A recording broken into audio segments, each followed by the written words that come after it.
So today we're going to do a Q&A of intermittent fasting because I get so many questions from you and I wanted to make sure that you have all your questions answered as you dive into this awesome world of intermittent fasting. So let's get started. What is intermittent fasting, or IF? So intermittent fasting is just a way to organize how you eat your food. You can basically create smaller windows of time where you're eating and then extend the amounts of time when you're fasting. And a fast is when you're not consuming anything that has calories in it, anything that has sugar, so that your body has an ability to basically take a rest from digesting. How does IF work? Okay, so this is the cool part. So our bodies are working overtime all the time whenever we put food into our bodies, right? We have insulin getting released, we have our blood sugar levels increase. The thing about the digestive process and having all that insulin in your body is that over time, if you don't give your body a break, it isn't gonna have the opportunity to start working on improving your body. Instead, it's constantly gonna work on just digesting the food that you just ate. So instead of making our bodies constantly working on digesting the food, we allow it to reduce the amount of insulin, reduce our blood sugar levels. We allow it to start focusing on dead cells that need to be repaired. We allow our bodies to start burning stored fats instead of the food that we're digesting. And we have all of these other processes that are getting improved during our fasted windows so that when we do have our food, it's used much more appropriately and we run better as a functioning body. What are the reasons why somebody would do intermittent fasting? Okay, so this one is one of my favorite questions to answer because there are so many reasons why intermittent fasting is valuable. It improves your cognitive abilities so you can think better. It burns stored fat instead of burning the food that you're digesting, like we were just talking about. So you have the ability to actually reduce your overall body fat percentage even though you're eating the same types of foods. It allows your body to become more sensitive to the insulin in your body so that when you do release that insulin to reduce your blood sugar levels, it actually won't require as much insulin, so it happens faster. And that is good because it reduces the potential for things like obesity and diabetes.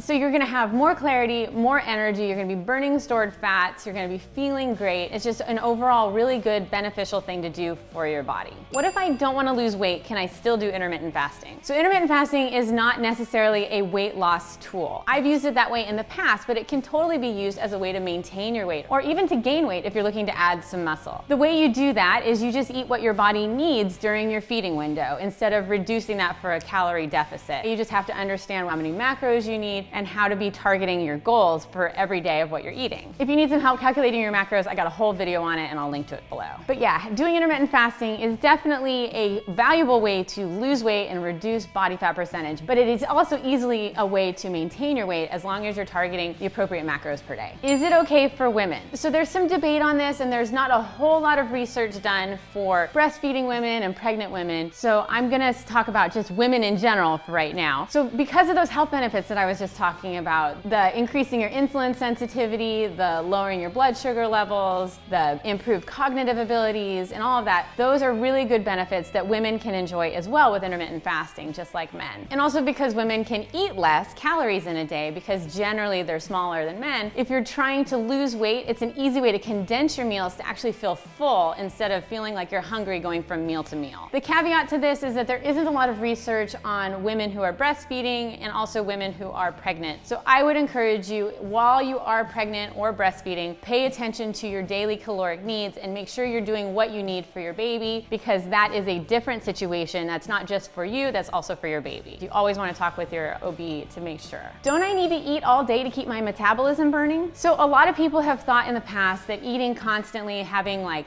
10 meals a day is the way to keep your metabolism burning and making sure you have a high metabolism during the day. So it's been shown that that actually isn't the case. You don't need to keep eating in order to burn your metabolism. And actually having all of those meals all the time is just increasing your body's dependency on using that insulin to bring everything down. And you're never burning those stored fats, you're never working on restoring any broken down cells, and so you're not really functioning at your best. While you're fasting, your metabolism actually increases, and so there's no reason to think that because you aren't eating that your body requires the food in order to be at a higher metabolism. Can I take my prescribed medicine when I'm fasting? So medicine is a little bit tricky, and so I would recommend, if you're able, to wait until you break your fast to have your medicine, because your medicine in itself, depending on what's in it, could break your fast. There's so many different pieces to medicines and so many different variables that I've just found it's just easier to just wait until you break your fast. I get so hungry and shaky if I don't eat. What am I supposed to do about that? So there's this process called homeostasis, and that's where your body basically adjusts to whatever you do. If you walk every morning, your body is gonna be used to walking every morning. If you eat a big old plate of pancakes every morning, your body's gonna wake up craving those pancakes. If you wait and you start pushing that pancake breakfast off until noon, your body's gonna get used to waiting until noon to have that. Your body will just eventually get used to what you tell it is the new norm. Yes, there's a little bit of a period where you have to kind of train it, but that process does not last very long. And if you're super, super hungry, you can always have some water. And the water really helps to calm down your stomach, makes you feel like you have some food in there, and that can help you extend those time frames. I recommend, if you feel super shaky, to just kind of push off eating for about 15 minutes each day until you can get that to be longer and longer and longer. You don't have to go full bore and just go and start fasting 24 hours your first day. Instead, try to gradually move up so that when you do get to that fasted state, you've already told your body and trained your body on what to do. Do I have to do intermittent fasting every day, or can I take a break? I actually just shared a video on this, and I'll link to it in the description below, but no, you do not have to do intermittent fasting every day. You can make it work for your lifestyle and your schedule. Just basically is a way to improve your overall health when you have an opportunity to do it. And there's a bunch of different methods that you can use for fasting. Like, you could go for 16 hours of fasting and then have an 8-hour feeding window. You can do alternate day fasts. As long as you're targeting, when you are fasting, a minimum of 8 to 16 hours of fasted time, that is the ideal window so that you can get all of those nice benefits. And then anything on top of that is just gravy. Do I have to do a keto lifestyle also with intermittent fasting? Intermittent fasting works with all types of diets. I actually did a video on this as well, where I was explaining that yes, a lot of people who follow the keto lifestyle also do intermittent fasting, but that is not necessary. I follow a clean eating lifestyle. It's just basically, you can choose what